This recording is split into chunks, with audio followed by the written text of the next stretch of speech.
Ya, balik lagi di PTV Show dan kita masih ngobrol tentang belajar mengajar secara daring. Pastinya ini jadi satu hal yang luar biasa begitu ya, pengalaman berharga untuk kita semua. Dan jangan terulang lagi lah ya, gitu kan. Karena kalau ini tidak terulang lagi berarti pandemi sudah selesai dan kita Betul berharap sekali. pastinya pandemi bisa segera Insya selesai Allah. nih, Pak Ustaz. Nah, Pak Syakir, ini jadi satu hal yang menarik juga ketika fenomena kemudian hadir di tengah-tengah belajar mengajar ini, ada katanya orang tua yang gemes banget sama anaknya gitu ya, karena sebenarnya anaknya ini nanya tentang satu pelajaran yang tidak dia pahami, tapi orang tuanya juga nggak ngerti, akhirnya gemes, orang tuanya sebel, anaknya sebel, dan ya terjadilah beberapa kasus yang tentu itu membawa kekhawatiran bagi kita semua akan terus berjalan demikian. Nah, ini pernah nggak ada cerita seperti itu juga di SD Muhammadiyah 5 dan bagaimana kemudian SD Muhammadiyah 5 sendiri gitu ya menghindari hadirnya fenomena tersebut? Eh, Sejauh ini sih alhamdulillah belum pernah ya. Ya. Dan kami berharap juga tidak akan pernah terjadi Nauzubillah ya. Ustaz. Tapi tentu memang ini terjadi Ya. di luar sana. Saya kira pertama sih kuncinya karena komunikasi ya. Yes. Komunikasi antara penyelenggara pendidikan, sekolah dan juga orang tua dan anaknya yang tentu menerima layanan pendidikan. Oleh karena itu kita membangun komunikasi yang betul-betul detail Ya. ya. Baik itu terkait dengan materi pelajaran, juga kemudian evaluasinya yang itu sebetulnya sekarang kan bentuknya tertulis. Yes. Baik tertulis di di WA ya maupun tertulis tertempel di site yang ada di e-modul yang kami share juga. Share itu. Nah, langkah-langkah dan instruksi itu betul-betul kami lihat ya, pelajari, kemudian juga sebelum di-share itu kita komunikasikan ini paham semua nggak gitu. Oh, oke. Paham semua nggak guru? Kalau guru semua paham, berarti ini bisa dipahami oleh orang tua. Itu yang paling penting kan. Kemudian ketika orang tua tidak paham, kita itu ada kalau Zoom mesti kita akan record ya. Zoom-nya, artinya kalau Zoom pembelajaran orang tua bisa melihat di melihat ulang begitu ya, melihat baik. ulang di record itu, atau kalau materi yang dibuat video itu mudah sekali bisa diakses di Google Sheet yang kami tanam di web ya. Itu nggak akan hilang kan? Berarti Enggak bisa akan diakses hilang. kapan aja. Iya, Kalau bisa diakses. kayak lagi ngerjain tugas bingung lihat Betul. lagi videonya itu bisa ya. Pun kalaupun ada, tetap kan tidak semua juga bisa memahami ya. Komunikasi itu bisa ditanyakan kepada guru. Jadi ya kita ini 24 jam, jadi orang tua bisa menanyakan kepada guru terkait dengan proses, terkait dengan tugas dan seterusnya kepada gurunya gitu. Karena ada grup kan bisa ditanyakan di grup, bisa direct ke gurunya, baik guru bidang studi maupun kalau di SD itu kan guru kelas ya. Guru kelas, Gitu. benar. Dan alhamdulillah karena komunikasinya berjalan dengan lancar, siswa kami aman-aman aja. Alhamdulillah ya. Tapi memang kita tidak dipungkiri bahwa Iya, kondisi betul. tersebut terjadi di luar Betul, sana betul, begitu ya. betul. Dan tentunya ini yang harus dicari tahu sebenarnya ya. Selain tentunya kita mencari solusi juga begitu, tapi kita juga harus cari tahu sebenarnya Pak Syakir sendiri ini apa sih kemudian yang membuat hal-hal demikian terjadi yang di luar nalar lah, di luar logika kita, di mana kemudian orang tua bisa menyakiti anaknya sendiri dan hal-hal serupa lainnya begitu yang terjadi akibat katanya belajar secara online ini. Saya rasa sih bukan sekedar belajar online pemirsa, tapi memang keadaan yang sepertinya memaksa ya. Ini dalam segala lini kehidupan memang di masa pandemi terasa lebih sulit dibandingkan dengan masa-masa sebelumnya begitu ya. Jadi memang kita dituntut harus lebih sabar, kita dituntut harus lebih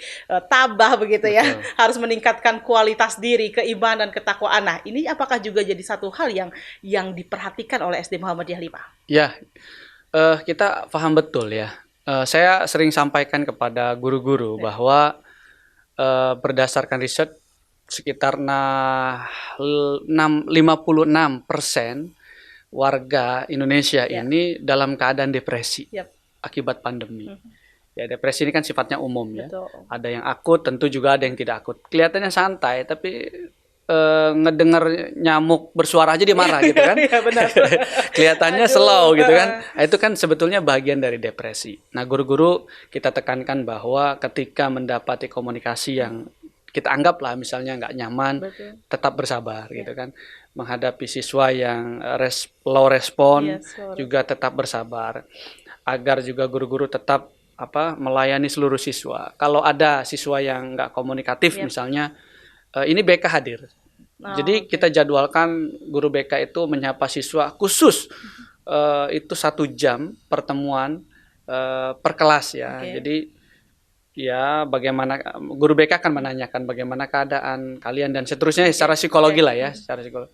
Ini dijadwalkan di setiap minggunya atau bagaimana? Dijadwalkan setiap minggu ya. Terkait dengan itu juga orang tua misalnya, ini sering juga kita sampaikan quote-quote yang menguatkan mereka kata-kata mutiara juga ya. Emang kadang-kadang kalau agak pas kita suka terinjak ya. Kita share di grup-grup agar orang tua juga merasa ada pendampingan gitu ya. Di sisi lain juga yang setiap malam Kamis kita ada parenting. Nah, itu kita berdiskusi tentang kesulitan orang tua tuh apa sih selama pandemi gitu kan. Kalau bisa kita diskusikan, ada problem dan seterusnya kan problem solving lah ya di situ, dan itu rutin. Ya.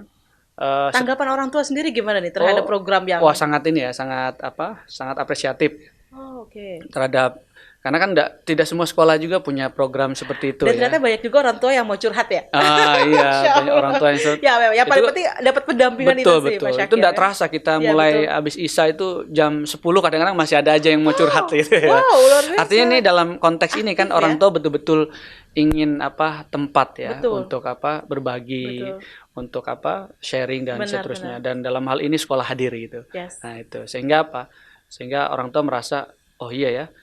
Saya menyekolahkan di sekolah yang kira-kira tidak hanya memahami anaknya juga keadaan orang tuanya. Betul sekali.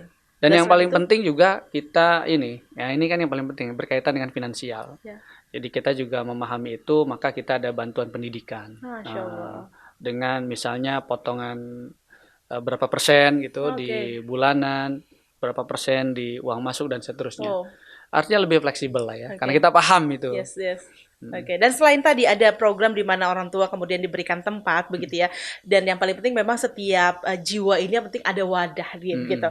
Kadang-kadang kalau kita mau kaitkan dengan kalau bicara tentang Islam sendiri sebenarnya kita selalu memiliki wadah ya Pak Syakir ya, di mana kita bisa mengadukan segala keluh kesah kepada Allah Subhanahu wa taala. Tapi kadang-kadang secara kasat mata kita juga ingin ada di dunia ini yang nampak begitu ya. Dan kemudian SD Muhammadiyah 5 hadir menjadi wadah bagi para orang tua murid, khususnya bagi anak-anaknya yang menyekolahkan anaknya di SD Muhammadiyah 5, bahwa mereka tidak sulit sendirian. Kita semua harus menghadapi pandemi ini bersama-sama begitu ya. Nah, selain program yang tadi, ada program apa lagi yang mungkin sengaja dibuat oleh SD Muhammadiyah 5 untuk para orang tua?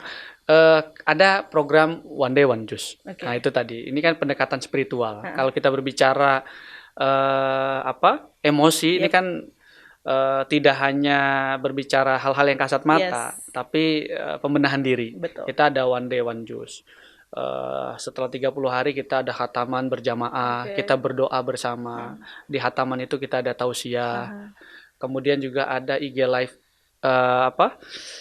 program pembelajaran Al-Qur'an. Jadi ada guru, kemudian pembicaranya siswa. Wow. Iya, jadi guru itu hanya pemantik misalnya, yang penanya, pembicaranya siswa. Keren banget. Iya, karena apa? Karena kan kadang-kadang masalah yang tahu itu kan siswa. Betul. Solusinya juga yang tahu mereka gitu. Nah, mereka berbagi, yang punya solusi kemudian berbagi. Dan kalau dari sudut pandang siswa kan lebih diterima. Gitu. Kayaknya kita sama-sama soalnya kan sama-sama siswa gitu kan. Jadi nggak saling menyalahkan. Kalau dari gurunya, gurunya ngomong aja nih. Atau orang tuanya sok bisa nih. Tapi sesama siswa kemudian dia merasa kawannya sendiri. Dan apa yang disampaikan bisa lebih diterima. Ini keren banget sih, satu program yang luar biasa yang kemudian dilakukan oleh SD Muhammadiyah 5 untuk terus memandu anak didiknya bisa melalui proses belajar mengajar secara daring ini. Dan pemirsa, kita akan kembali lagi, tetaplah bersama kami.